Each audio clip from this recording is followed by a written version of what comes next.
I made this video a little bit more than 2 weeks ago when Doug shot that spike buck. I wanted to share how I process a deer after a successful hunt. And the whole process would take me about 20 minutes. And if it's a mature buck, it would take me about 30 minutes. But they're basically the same thing. And as you can see, this is a knife that I use. I had this for over 15 years. And I like to use a heavy knife with a really sharp blade and a little bit of wide blade so you could go through the skin really well. And as you can see, I put a notch on every deer that me and my kids shot, and this is where I started. And when I ran out of room, I had to flip it, but yeah, that's quite a lot of deer for me, and here it goes. And this is how we transport the deer. We cover it with tarp so that people won't see it and get offended. And my lovely wife has coffee latte ready for me. So after my coffee, I will have some work waiting for me. That's good coffee. Okay, now I would never let deer inside of my car because they have ticks, and ticks have Lyme disease. So like I said, I don't want the deer touching anything, so I have the tarp ready at the bottom. I try to make everything easy for myself, so I just get a rope, tie around the neck, hook it up to the pulley, and there it goes, nice and easy. Now make sure everything you wear is sprayed with tick repellent so that you won't have ticks coming onto you. And for most hunters, this should not be anything new, but as an amateur hunter myself, I just want to kind of show the new hunters how I do. We start with putting an incision right around the legs and goes all the way up to the chest, like so. And then same thing on this side, put an incision and just go straight up. Let's go straight up and then go up to the chest, like so. And you do the same thing with the hind legs. You go straight up.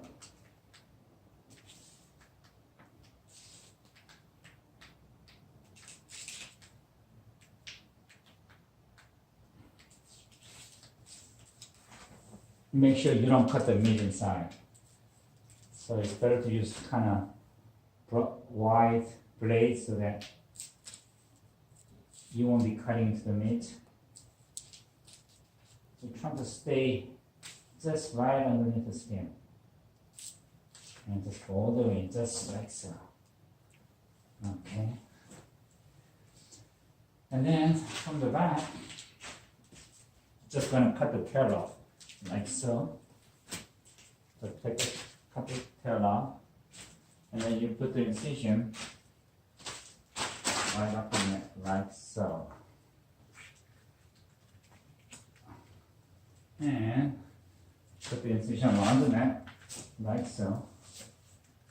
You want to make sure your knife is really sharp so that you won't have to force it. And you put the incision to the back, make sure you're lifting the skin so that you're not cutting your backstrap. So lift the skin and let the blade do its work. Go straight up like so.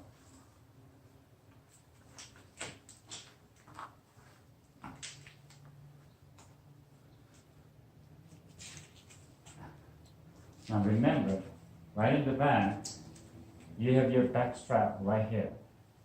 So you don't want to cut into the backstrap and damage your meat.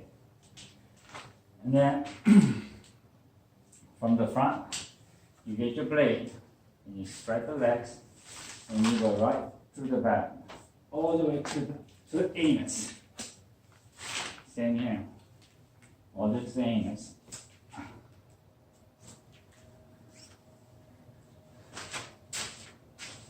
And you put the incision on the legs like so.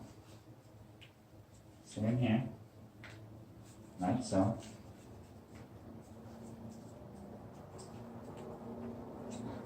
And down here too, like so.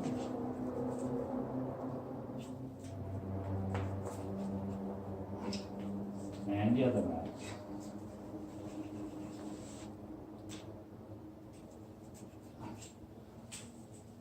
Okay. And this is where I use my power tool. Just cut this out. Like so.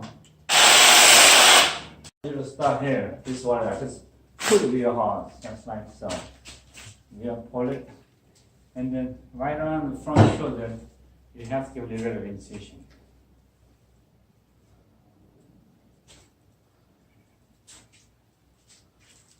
And I don't know if you could see this one out, but you could grab it and just pull it. Right? And pull it. Grab it and pull it. And right here, make a little hole here so you could put your hand in there and just pull it down.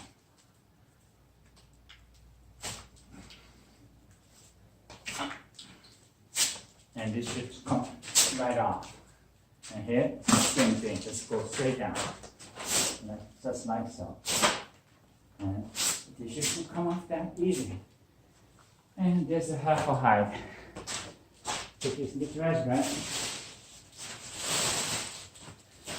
And the other side. Same thing. Put an incision. Just get a start on it. Try not to get too much of a hair underneath. It'll be less work for you later. Grab it. Put it again. You can see where it's been shot. Just right in the front shoulder, it's literally tough here, so get a start on it. And you could pull again. Pull. There you go. Pull. And again in the front, you want to put a little hole here so you could have your hand go in there. And stick your hand in there. And then put down again. And it should come right up. Just like so. And here, same thing. Just pull. Pull. And pull. Pull. Okay. And pull. Pull. Pull. Yes. As you know, the front leg is not held by any bone joint. It's actually held by just a muscle. So if you go in right here, it just come right out. Just like so. Now what I usually like to do is put incision on the tendon so it will bend so you could put it in the refrigerator easier so that you won't have that big stiff piece of meat trying to take up all the space. And then you put it right here, like so. And then the other leg, so.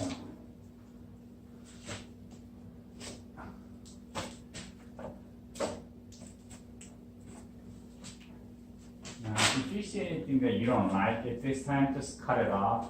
Don't put in the refrigerator. Don't put in the refrigerator with it. If you see any like blood clot or something that you think is kind of yucky, just cut it off. It makes your job a lot easier and makes your wife a lot happier. Okay, so the leg comes up that easy. So, and as you go down, you're gonna see a joint right here. Now, for the beginners, it's kind of hard to find the joint, but if you go right down the joint, I mean where it's folding, you come to the joint really easy. And once you find the joint, just cut them out, and it's that easy. Make sure they get a little heavy so you have a good hold on them, and then just cut it like that. And again, I like to put an incision here so you will bend. And then put it in the back right here, like so.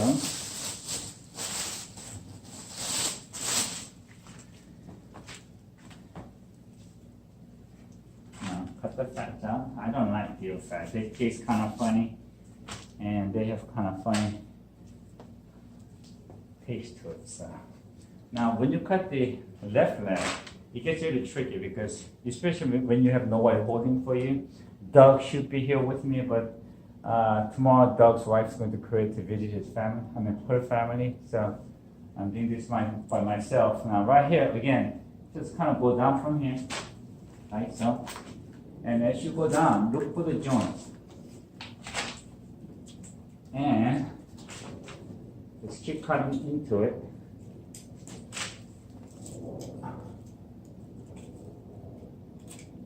And joint is right there. But like I said, from this I guess even more trickier because I'm used to doing it from the other side. Right there. There's the joint.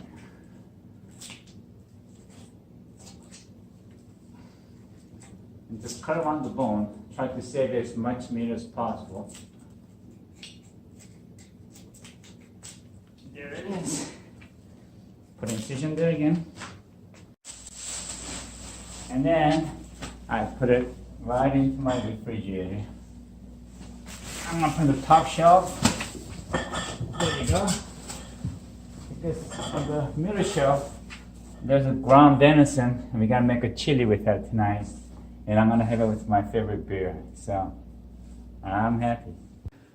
Oh boy, look at this. It's a venison chili with my favorite beer and sour cream.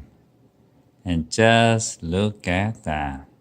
Have a little bit of sour cream, add it, and there's nothing better on the face of this earth. Bon appetit. Backstrap. Now what you want to do is you want to put a knife right through the back fat. Make sure you don't cut into the backstrap itself. And just peel it off like that. And just peel it off because you want to save much backstrap as possible. Like so. And here's it. Again, make sure you don't cut into the backstrap. Just cut right up. And put it up. And you could see the whole backstrap from here to here. I could taste the backstrap right now. Now put incision right against the spine so that you are having much meat as possible. Go straight down and make sure you have your blade against the spine, not into the backstrap. And here, just cut it right here, and then right where the ribs are, you could go straight down. And you could save as much backstrap as possible. And right around the waist, you will notice that backstrap gets a lot thicker, so you have to make sure you incision wider. And here, just cut right through it. And as you just go straight up, they will come off like nothing. Just make sure you have your blade going in and out, just like so.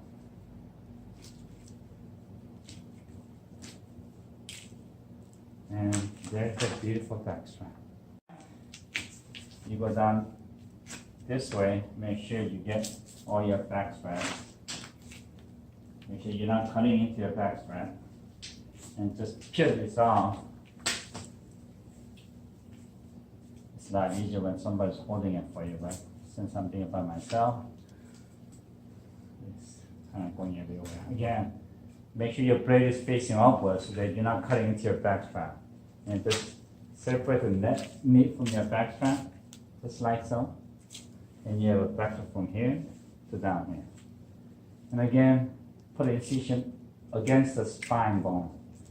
Against your spine. That way you could save as much meat as possible. Go straight down.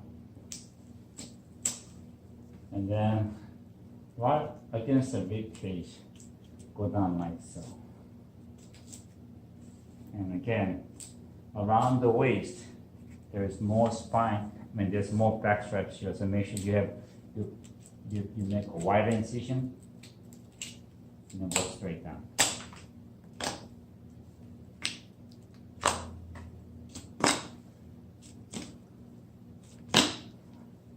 And always have your blade pointing away from you or have something in between so you know you're not cutting yourself. I actually have my other hunting buddy about 10 years ago when he was butchering it. He actually had a knife go right to his forearm and he had to band-aid it as he was and went to the emergency room. And luckily for him, he didn't cut any of the artery, but that's something that you do not want to happen to you. Here you go. There's the backstrap. Now here's the neck meat. Just go against the rib cage like so. There's the neck meat right there. Those are really good for stew. And from this side, same thing. Wait a minute. This side has a kind of yucky blood on it, so I'm going to try to cut off the ones that we do not want. Because when you have blood in the meat, it makes the taste really gamey, and that's a real turn off for a lot of people. So remove all the bloody part and just get a nice and clean meat off of it. Okay. So here you could see a little bit more of meat here, down here, where his hip is. There you go. And I'm gonna trim the fat off later. And now we have to get to our, what people call it, tenderloin, or some people call it, I think they call it something like fish tenderloin or something, because it looks like a fish that's been fillet. Now, I don't usually eat this meat here. Some people do this, it's good for the stew and stuff, but I don't like the sometimes they have a smell that smells like a kind of gut smell, and we don't want that. Now, can you come a little closer? If you come here, you could see the two tenderloins on each side. Again, just put the incision in the inside border, and then another put incision from outside toward the back spine. And they should come right off, like so. Real easy.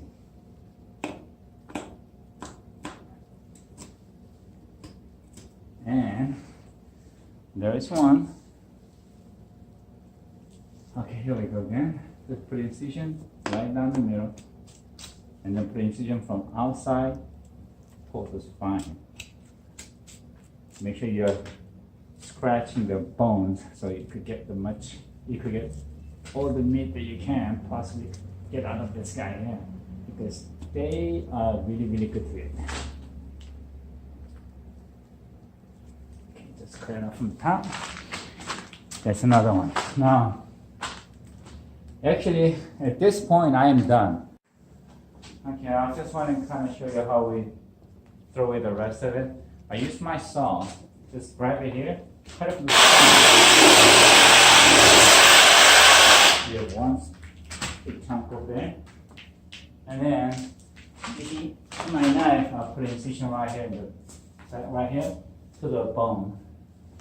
And again, just get a saw, just go straight.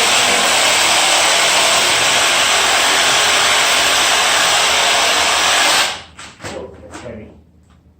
Okay, and the rest, I'm gonna lower the head down and everything goes into the trash bag, double bag, make sure nothing's leaking or dripping, because we don't want to offend anybody. Next, I would like to share how I butcher a deer after aging in the refrigerator.